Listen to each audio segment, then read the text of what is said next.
नमस्कार। गर्भनाल पर महाभारत की इस ज्ञानमयी यात्रा में आप सभी का स्वागत है। हम चाहते हैं कि यह सफर केवल कहानियों तक सीमित न रहे, बल्कि एक जीवंत चर्चा बने। इसीलिए आज की कहानी शुरू करने से पहले मेरा आपसे छोटा सा आग्रह है। कमेंट बॉक्स में हमें जरूर बताएं कि महाभारत की इस पूरी श्रृंखला में अब तक की आपकी सबसे पसंदीदा कहानी कौन सी रही है। साथ ही हम जल्द ही गर्भनाल पर विशेषज्ञों के साथ लाइव चर्चा शुरू करने जा रहे हैं, तो आप किन विद्वानों को हमारे मंच पर देखना चाहते हैं? आपके सुझाव हमारे लिए अनमोल हैं। चलिए शुरू करते हैं आज का यह विशेष अंक।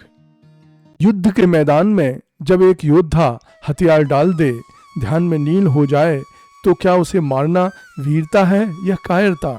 महाभारत का युद्ध सिर्फ हथियारों की लड़ाई नहीं थी, यह धर्म और अधर्म की सबसे बड़ी परीक्षा थी। आज हम बात करेंगे भूरिश्रवा के उस वध की जिसने पूरे कुरुक्षेत्र को स्तब्ध कर दिया था। सात्यकी और भूरिश्रवा की पुरानी दुश्मनी का ऐसा खूनी अंत जिसे देवता भी देख रहे थे और धिक्कार रहे थे। क्या अर्जुन और श्री कृष्ण के हस्तक्षेप ने धर्म को बचाया या उसे कलंकित किया? चलिए खोलते हैं महाभारत का यह सबसे विवादित अध्याय। अर्जुन, देखो, वह तुम्हारा शिष्य और मित्र सात्यकी शत्रुओं की सेना तितर बितर करता हुआ आ रहा है।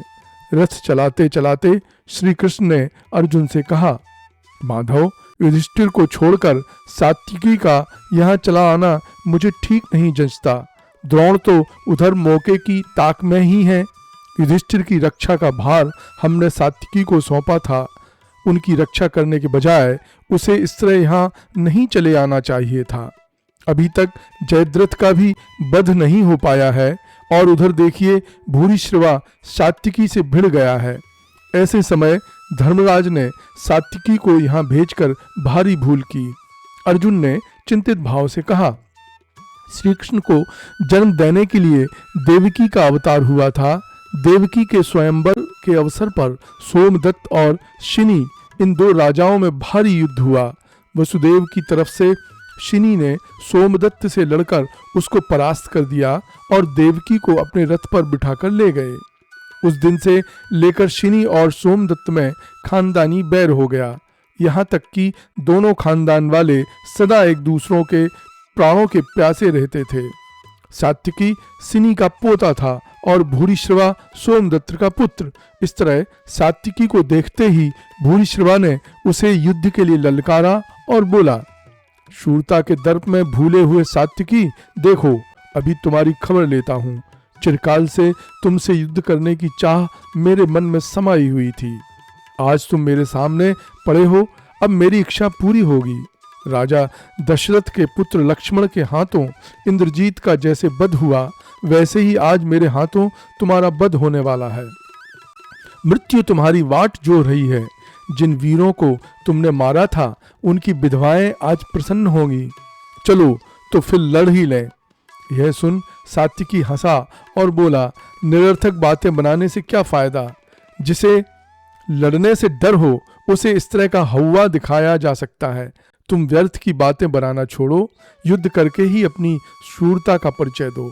शरत काल के मेघों की भांति केवल गर्जना सूरों को विचलित नहीं करता। इस कहासुनी के बाद युद्ध शुरू हुआ और दोनों वीर एक दूसरे पर शेरों की भांति टूट पड़े। लड़ते लड़ते सात्यकी और भूरिश्रवा के घोड़े मर गए, धनुष कट गए और रथ बेकार हो गए। इसके बाद दोनों वीर जमीन पर खड़े खड़े ढाल तलवार लेकर एक दूसरे पर भयानक वार करने लगे। दोनों ने अद्भुत पराक्रम का परिचय दिया। वे दोनों एक दूसरे से बढ़कर थे, इसलिए एक मुहूर्त तक दोनों में खड्ग युद्ध होता रहा। बाद में दोनों की ढालें कट गईं। इस पर दोनों ने ढाल तलवार फेंक दी और कुश्ती लड़ने लगे। दोनों वीर एक दूसरे से छाती भिड़ाते और गिर पड़ते, एक दूसरे को कसकर पकड़ लेते और जमीन पर लौटने लगते, फिर अचानक उछलकर उठ खड़े होते और दोबारा एक दूसरे को धक्का देकर गिरा देते। इसी तरह दोनों जन्म के बैरी बहुत देर तक समान युद्ध करते रहे। उधर अर्जुन सिंधुराज जयद्रथ के साथ युद्ध कर रहा था और उसका वध करने के मौके की तलाश में था। अर्जुन सात्यकी बहुत थका सा मालूम होता है, जान पड़ता है भूरिश्रवा सात्यकी को खत्म करके ही छोड़ेगा। श्री कृष्ण ने अर्जुन से कहा, पर अर्जुन तो जयद्रथ से ही लड़ने में दत्त चित्त था। श्री कृष्ण ने अर्जुन से दोबारा आग्रह करके कहा, देखो भूरिश्रवा ने जब सात्यकी को युद्ध के लिए ललकारा तभी वह कौरव सेना से लड़ते रहने के कारण थका हुआ था, इसलिए यह बराबरी का युद्ध नहीं है। पहले तुम्हें सात्यकी की सहायता के लिए जाना चाहिए, नहीं तो वह भूरिश्रवा के हाथों मारा जाता दिखता है। श्री कृष्ण इस प्रकार कहे ही रहे थे कि इतने में भूरिश्रवा ने सात्यकी को ऊपर उठाया और जमीन पर जोर से पटका। कौरव सेना जोरों से कोलाहल कर उठी, सात्यकी मारा गया। अर्जुन देखो, वृष्टिकुल का सबसे प्रतापी और वीर सात्यकी जमीन पर असहाय सा पड़ा हुआ है।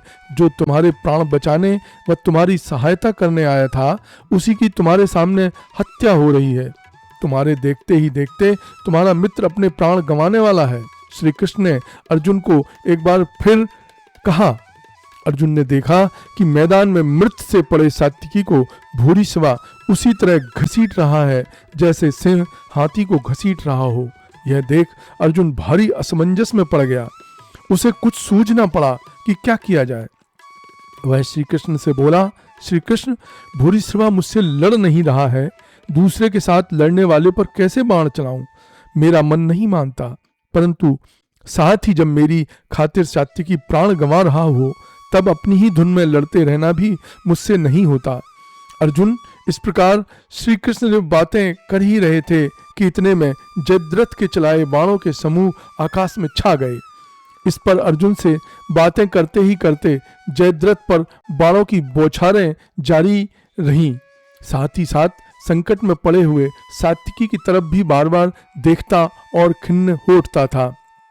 पार्थ, कई वीरों से युद्ध करने के कारण थका हुआ सात्यकी अब निहत्ता और निसहाय होकर भूरिश्रवा के हाथों बुरी तरह फंसा हुआ है। तुमको इस प्रकार तटस्थ नहीं रहना चाहिए। श्री कृष्ण ने कहा। जो ही अर्जुन ने सात्यकी की ओर मुड़कर देखा तो पाया कि सात्यकी जमीन पर पड़ा था और भूरिश्रवा उसके शरीर को एक पांव से दबाकर और दाहिने हाथ में तलवार लेकर उस पर वार करने को उद्यत ही था। यह देख अर्जुन से न रहा गया। उसने उसी क्षण भूरिश्रवा पर तान कर बाण चलाया। बाण लगते ही भूरिश्रवा का दाहिना हाथ कटकर तलवार समेत दूर जमीन पर जा गिरा। कटे हुए भूरिश्रवा ने पीछे मुड़कर देखा तो क्रुद्ध होकर बोला, अरे कुंती पुत्र, मुझे तुमसे इसकी आशा न थी कि ऐसा अविरोचित काम करोगे। जब मैं दूसरे से लड़ रहा था और तुम्हारी तरफ देख भी नहीं रहा था, तब तुमने पीछे से मुझ पर बाण चलाकर हमला क्यों किया? तुम्हारे इस काम से इस बात का सबूत मिलता है कि आदमी पर संगति का असर पड़े बिना नहीं रह सकता। अर्जुन, जब भाई युधिष्ठिर तुमसे पूछेंगे कि जब तुमने वार किया तब भूरिश्रवा क्या कर रहा था, तब क्या उत्तर दोगे? अरे, ऐसा अधार्मिक और अन्यायपूर्ण युद्ध करना तुम्हें किसने सिखाया? पिता इंद्र ने या आचार्य द्रोण ने या कृप ने? वह कौन सा धर्म था जिसके अनुसार तुमने एक ऐसे व्यक्ति पर बाण चलाया जो न तुमसे लड़ रहा था न तुम्हारी तरफ देख ही रहा था? नीच, लोगों के योग्य इस निकृष्ट कार्य को करके तुमने स्वयं पर धब्बा लगा दिया है। मैं जानता हूं कि तुम स्वयं अपनी इच्छा से ऐसा काम करने पर उतारी नहीं हो सकते। जरूर कृष्ण ने इसके लिए तुमको उकसाया होगा, पर तुम तो क्षत्रिय हो, वीर हो। यह कृत्य तो तुम्हारे स्वभाव के विरुद्ध था। दूसरे से लड़ने वाले पर हथियार चलाना क्षत्रियोचित काम नहीं, इसलिए दुष्ट कृष्ण की सलाह से तुमने ऐसा अधर्म क्यों किया? अपना हाथ कट जाने पर जब भूरिश्रवा ने इस प्रकार श्री कृष्ण की निंदा की तो अर्जुन बोला, वृद्ध भूरिश्रवा, जवानी के साथ साथ बुद्धि भी तो नहीं खो बैठे हो। युद्ध धर्म का जब तुम्हें पूरा ज्ञान है तो फिर मुझे और श्री कृष्ण को क्यों धिक्कार रहे हो? सात्यकी मेरा मित्र है, मेरे लिए अपने प्राणों को हथेली पर रखकर यहाँ लड़ रहा था।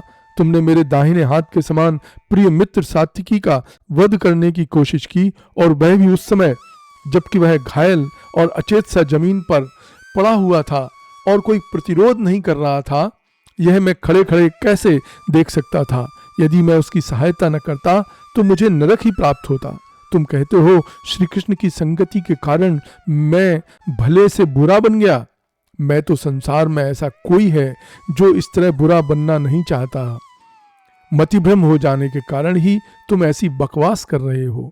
अनेक महारथियों के साथ अकेले लड़कर जब सात्विकी बिल्कुल थका हुआ था, तब तुमने लड़कर उसे परास्त कर दिया। यह तो ठीक था, पर जब वह परास्त होकर जमीन पर निशस्त्र पड़ा हुआ था, तब उस अवस्था में तुमने उसे तलवार से मारना चाहा। क्या यह धर्म था, जिसके हथियार टूट चुके थे, कवच नष्ट हो चुका था और जो इतना थका हुआ था कि जिसके लिए खड़ा रहना भी दूभर था? ऐसे मेरे कोमल बालक अभिमन्यु का वध होने पर तुम सभी लोगों ने विजयोत्सव मनाया था। तुम ही बताओ कि ऐसा करना किस धर्म के अनुसार था? अर्जुन के इस प्रकार मुंहतोड़ जवाब देने पर भूरिश्रवा चुपके से सात्विकी को छोड़ हट गया और अपने बाएं हाथ से युद्ध के मैदान में शरों को फैलाकर और आसन जमाकर बैठ गया। उसने परमात्मा का ध्यान करके वहीं प्रायोपवेशन आमरण अनशन शुरू कर दिया। यह देख सारी कौरव सेना भूरिश्रवा की प्रशंसा करने लगी और अर्जुन और कृष्ण की निंदा करने लगी। यह सब देखकर अर्जुन बोला, वीरो, तुम सब मेरी प्रतिज्ञा जानते हो। मेरे बाणों की पहुंच तक अपने किसी भी मित्र या साथी का शत्रु के हाथों वध न होने देने का प्रण मैंने कर रखा है। इसलिए सात्विकी की रक्षा करना मेरा धर्म था। किसी का धर्म जाने बिना उसकी निंदा करना उचित नहीं। उसके बाद अर्जुन भूरिश्रवा से बोला, पुरुष श्रेष्ठ, आश्रितों का भय दूर करके उसको शरण देने वाले वीर, तुमने कुकर्म का यह फल पाया है। इसके लिए मेरी निंदा करना व्यर्थ है। निंदा तो हम सबको क्षत्रिय धर्म की करनी चाहिए, जो इस समय सभी अनर्थों की जड़ है। अर्जुन की यह बातें सुनकर भूरिश्रवा ने भी शांति से सिर नवाया और जमीन पर टेक दिया। इन बातों में कोई 2 घड़ी का समय बीत गया। सात्विकी की भी थकान मिट चुकी थी और वह तरोताजा हो गया था। भूरिश्रवा के हाथों हुए अपमान के कारण क्रोध से वह अंध हो गया था। उसने आव देखा न ताव, तलवार लेकर भूरिश्रवा की ओर, जो आंखें बंद किए और आसन जमाए ध्यान में लीन बैठा था, झपटा। सात्विकी को झपटता देख सारी कौरव सेना में हाहाकार मच गया। अर्जुन और श्री कृष्ण चिल्ला चिल्ला कर कह रहे थे, ऐसा न करो, ऐसा न करो। सब लोगों के मना करते हुए भी सात्विकी ने भूरिश्रवा का सिर धड़ से अलग कर दिया। वृद्ध भूरिश्रवा स्वर्ग सिधार गया। सिद्धों और देवताओं ने भूरिश्रवा का यश गाया। सात्विकी के कार्य को सबने निकृष्ट कहकर धिक्कारा। सबके मन में भूरिश्रवा की मृत्यु के कारण उदासी छा गई। सात्विकी के निंद्य कर्म पर सबको असीम घृणा हुई। सात्विकी ने कहा, भूरिश्रवा मेरा खानदानी शत्रु था और जब मैं युद्ध के मैदान में अधमरा पड़ा था तब उसने मेरी हत्या करने की कोशिश की थी। इसलिए मैंने जो उसका वध किया वह उचित था, पर उसका यह समाधान किसी को ठीक नहीं जचा। लड़ाई के मैदान में जिस ढंग से भूरिश्रवा का वध हुआ उसे किसी ने भी उचित नहीं माना। भूरिश्रवा के वध की कहानी महाभारत की उन कहानियों में से एक है जिसमें दुविधात्मक समस्याएं हल होती हैं। जहां ईर्ष्या द्वेष का बोलबाला हो, वहां धर्म और अनुशासन नाम मात्र के लिए भी नहीं रहते। इस पूरी घटना का सार यही है कि युद्ध में जीत का मतलब केवल शत्रु का अंत नहीं होता, बल्कि उस जीत के पीछे का तरीका भी महत्वपूर्ण होता है। भूरिश्रवा का वध महाभारत का एक ऐसा क्षण है जहां नैतिकता के मापदंड पूरी तरह हिल गए थे। सात्विकी ने अपनी पुरानी दुश्मनी के कारण एक योद्धा के धर्म को नजरअंदाज किया, जिसे देवताओं ने भी निकृष्ट कर्म माना।